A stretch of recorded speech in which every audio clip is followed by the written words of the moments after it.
Well, we're here with James Gilliland at his ranch, his beautiful ranch, and he's brought us in as, not guests, but I guess to hang out with him and help him out. Yeah. Yeah. So, James, one of the questions we want to ask you is, what is your overall feeling about what's been going on in the last 3 days as far as the conference? What is your overall feeling? Yeah. It's just life-changing and world-changing information coming out here, and all the speakers were just amazing. You know, it's if that information got out to all of them, you know, it'd be incredible to the planet. You know. Absolutely. Who? I don't know if you're willing to answer this question, but who was your favorite speaker and why? If you're able to answer that question. Myself. No. It was nobody. I can't answer that actually.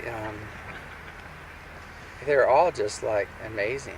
Everything they said was amazing. I'm trying to think of.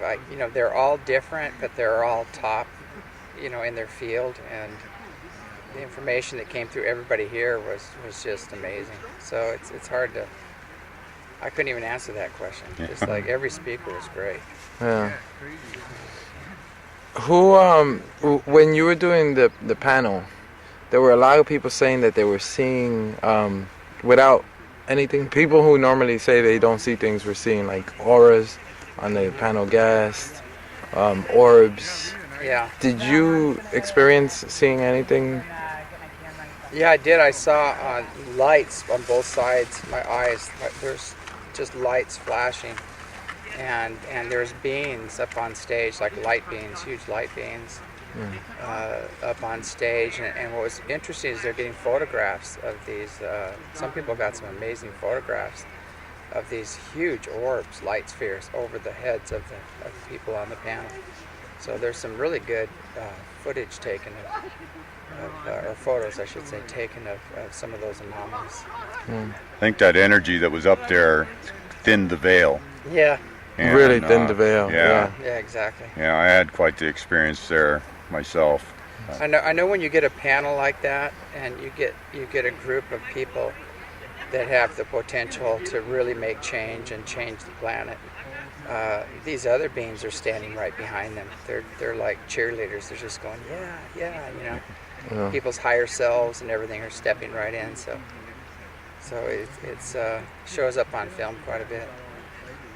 Yeah. What would you say would be your overall goal with every time you do these conferences? I find them a huge success. I've been to 3 of them so far.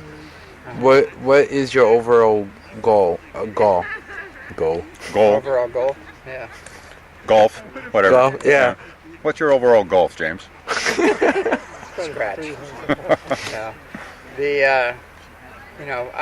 Overall, basically, my whole dream was to build, a center that was aligned with the awakening and healing of humanity, the earth, where people lived in harmony with each other and the planet and nature, and make it a place of sharing that consciousness of how an advanced civilization would behave. And what's nice is all these speakers we have were awesome, in bringing that same message out and pointing out like where we've been and where we're going and where we are now and what we need to do to change, and gave a lot of solutions.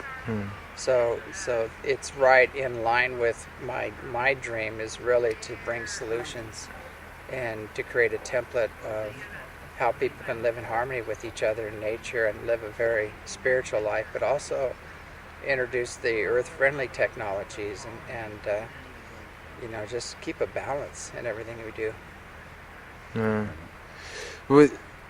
You don't have to mention names, but is there anybody in particular that you can think of that when you saw them come in at the beginning of the conference, and then now towards the ending of the conference, they're like a whole different person, just from you looking at them? Are you talking about the speakers or the guests or anybody? Oh yeah, everybody I've seen. There are too many to name, but everybody's been coming up and hugging me and saying this has totally transformed my life, and they're just so grateful of everything they experience here. And it's not just the conference and the speakers, it's the energy here and the cooperation, where everybody was cooperating, and all of that together was, they said, meeting such beautiful people and this beautiful group of people, and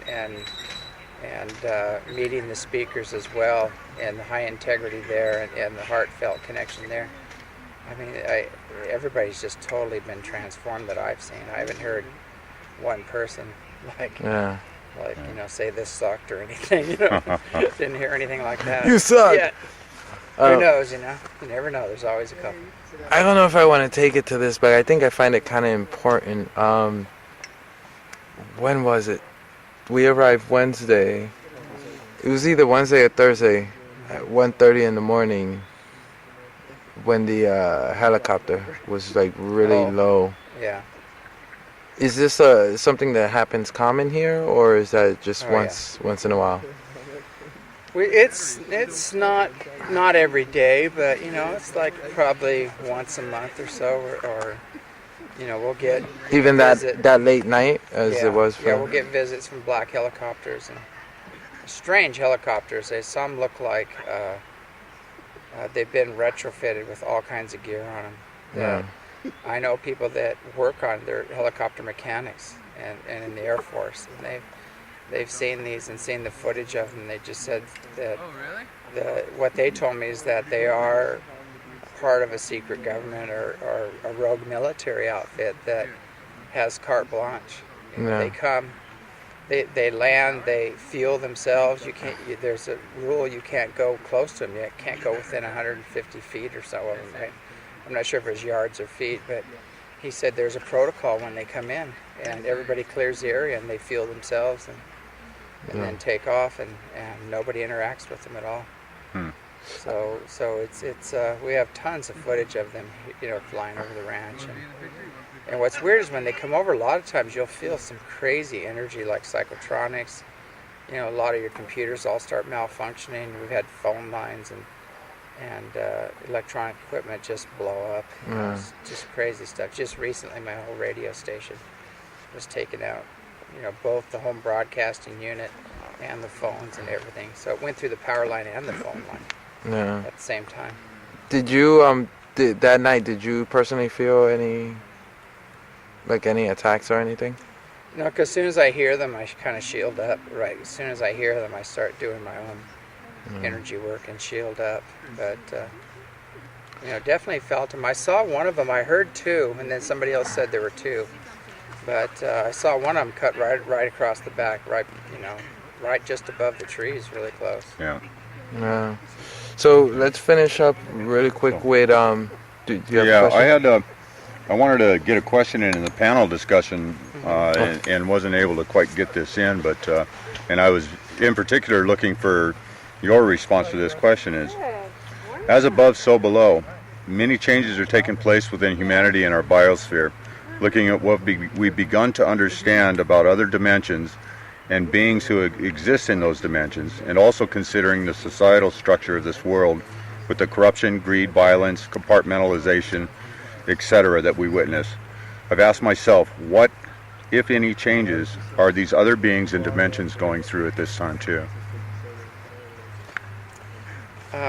Boy, it depends on which beings you're talking about, because I know the beings, any kind of low-level contacts going on and things like that are just getting turned upside down. Any entities that are operating from a lower frequency or that are self, service to self, or very, selfish or whatever, are not having a good time at all with these energies, because the ninth wave that came in, the unity consciousness wave, was just intense, and it turned their world upside down, and it gets exponential and it keeps building. So I know the higher beings are just all blissed out. The fifth dimensional beings on up are just totally blissed out, and they're having a great time with all this and sending that energy and helping out the planet and to turn things around.